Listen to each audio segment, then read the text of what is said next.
Et salut à tous, j'espère que vous allez bien. Je vous retrouve pour la deuxième partie de la série sur comment doser correctement les exercices à la maison. Et aujourd'hui, on va s'intéresser au cœur justement de cette série, c'est-à-dire celle qui vous intéresse évidemment particulièrement et qui m'intéresse moi tout particulièrement, la douleur. Voilà, la douleur, celle qui nous gêne, celle qui nous embête, celle qu'on a des fois du mal à bien comprendre.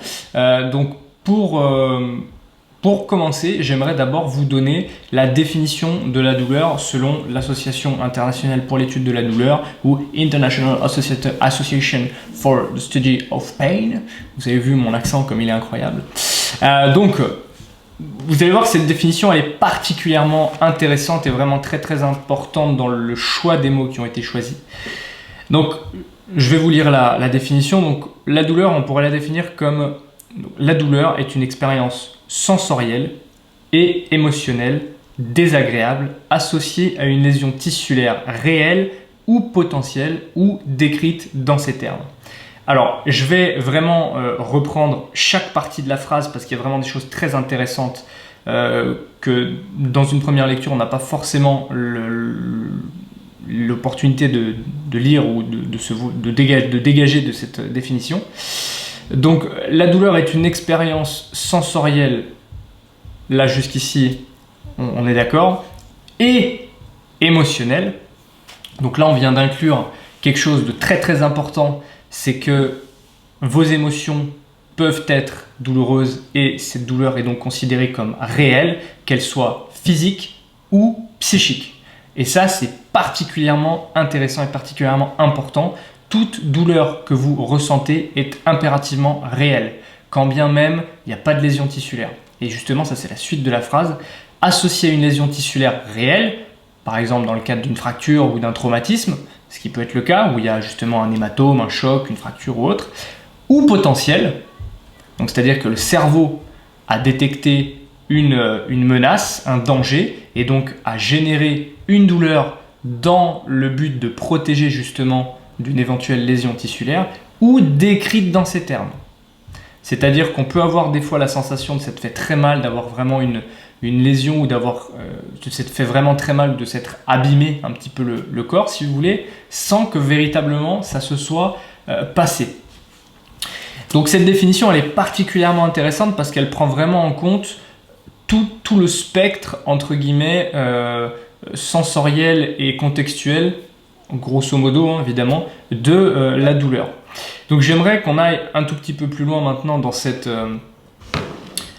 exploration, exploration on va dire de la douleur, tout simplement parce que la douleur elle va dépendre aussi de nombreux autres facteurs si vous voulez. Elle va dépendre de facteurs donc, qui sont très personnels, de facteurs biologiques évidemment, mais elle va aussi dépendre de facteurs émotionnels, de facteurs psychologiques, de facteurs sociaux. Et donc j'aimerais qu'on explore un petit peu ça dans cette vidéo.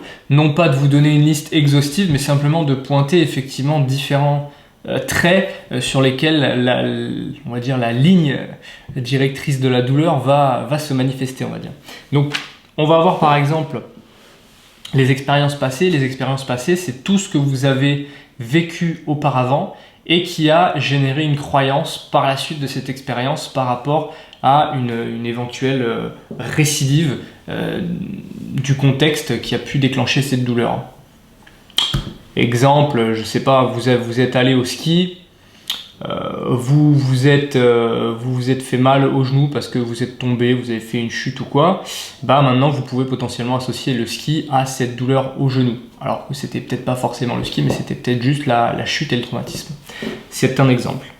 Donc, il va y avoir une cause, entre guillemets, même si c'est pas vraiment la seule cause, mais la cause de cette douleur, ça va être le fait d'avoir justement généré cette croyance. Et les croyances sont vraiment très importantes dans le cadre de la douleur. La douleur va être alimentée aussi par ce qu'on pourra appeler l'évitement.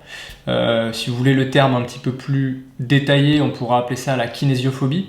Donc la kinésiophobie, ça se traduit littéralement par la peur du mouvement, donc la peur de bouger, la peur de se faire mal en bougeant, donc on évite quasiment impérativement les mouvements qui nous font mal.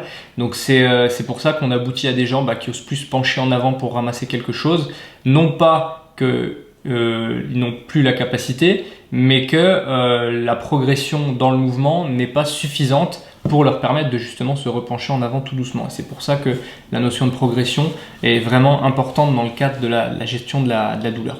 Ensuite, dans le cadre de la douleur, on peut avoir aussi un problème qu'on pourrait qualifier d'identité. C'est-à-dire que on est souvent très perdu quand on n'arrive pas à poser de diagnostic, mais le problème c'est que quand on pose le diagnostic, ça peut être à double tranchant, puisqu'on peut très facilement s'identifier à la douleur ou à la pathologie qu'on nous aurait diagnostiquée. C'est-à-dire qu'on ne parle plus de la discopathie, on parle de ma discopathie par exemple. Comme si elle nous appartenait ou qu'elle faisait partie de nous, ou que ça allait être ad vitam aeternam. Alors c'est pas faux dans un sens, mais disons que faire reposer le diagnostic d'une douleur sur un simple caractère structurel n'est pas pertinent. On a suffisamment d'études aujourd'hui, je vous mettrai d'ailleurs évidemment une étude dans la description. Donc ça c'est vraiment important à comprendre aussi dans le cadre de la douleur, c'est que non, l'état de vos structures n'est pas dépendant du degré de douleur que vous allez ressentir. Enfin, on va revenir un petit peu à ce qu'on disait dans la définition, les sensations et les émotions. La douleur va générer tout un tas d'émotions, tout un tas de sensations également. Il n'y a pas qu'une douleur, il y a tout un tas de douleurs différentes. Il y a peut-être autant de douleurs d'ailleurs qu'il y a de personnes qui existent sur cette planète. Donc c'est pour ça que c'est très important aussi de savoir mettre des mots un petit peu sur les différentes sensations que vous avez et également sur les différents ressentis que vous avez, les différentes émotions que vous avez, pour justement voir s'il y a, en fonction d'une certaine sensation, la même émotion qui ressort à chaque fois, pour venir justement travailler un petit peu là-dessus. Et enfin, dernier point qui est vraiment le plus important, c'est la quête de sens. C'est de trouver quelque part... on a tous envie de savoir pourquoi est-ce qu'on a mal, comme s'il y avait un sens caché, profond derrière telle ou telle douleur. Donc de donner du sens à cette douleur, ça va vraiment être quelque chose d'important, si on n'arrive pas à trouver le sens à cette douleur, de donner du sens au moins pendant le temps durant lequel on va travailler un petit peu sur la remise en mouvement, la remise en charge progressive de cette douleur pour justement passer un cap, si vous voulez.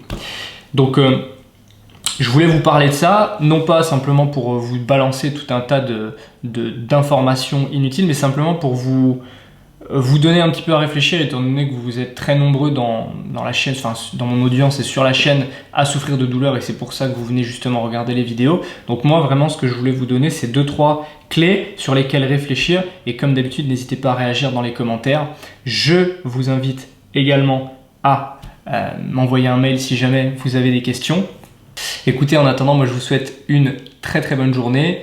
Vous avez toujours la possibilité de télécharger mon e-book dans la description. Je vous souhaite une très très très très bonne journée. Je vous dis à très bientôt. Ciao.